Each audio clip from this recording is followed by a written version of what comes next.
계속해서 사회부 전민석 기자와 함께 신종 코로나 바이러스 소식 알아보도록 하겠습니다. 자, 전민석 기자, 오전에 그 정부 부처 합동 발표에서 이런 게 있었어요. 1차 전세기에 타지 못했던 발열 환자 한 명이 결국 2차 전세기에 탔다. 이제 오늘 들어왔다는 거 아닙니까? 원래 이분이 발열 증상이 있었다고 그런 거 아닙니까? 네, 맞습니다. 탑승 바로 직전에 있던 중국 측 검역에서 발열 증상이 확인되면서 결국 전세기에 타지 못했는데요. 어제였죠, 그러니까? 네, 어제였습니다.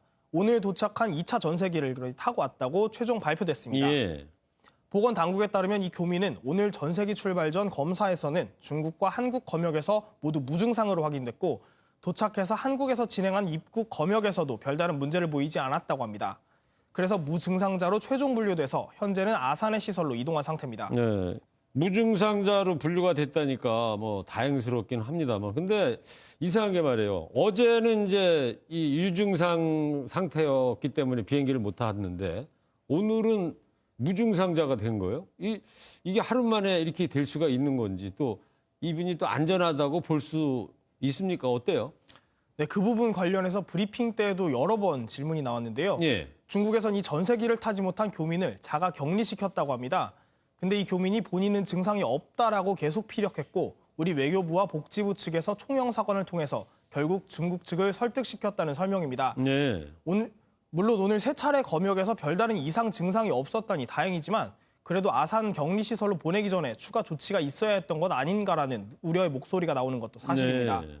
하루 만에 발열 증상이 없어졌다는 부분이 조금 의심이 가는 건데 어쨌든 격리시설에 있는 교민들에 대해서도 모두 바이러스 검사를 진행하겠다고 한 만큼 이 환자의 검사 결과를 끝까지 지켜봐야 할 것 같습니다. 네.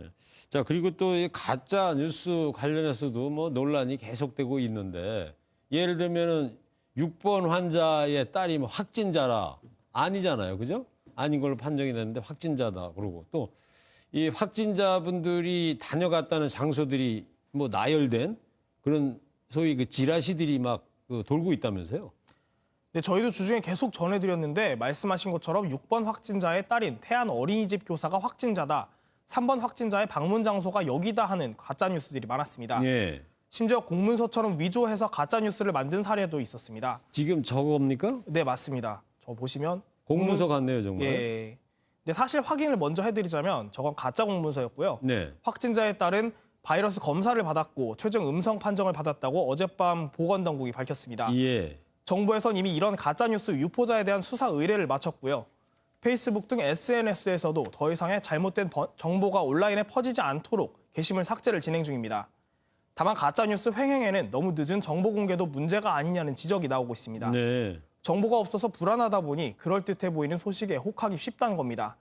하지만 이런 검증되지 않은 가짜뉴스는 과도한 불안감과 혼란을 가져오는 만큼 쉽게 믿어서는 안 되겠습니다. 자, 지금까지 신종 코로나 바이러스 소식 전민석 기자와 이야기 나눠봤습니다.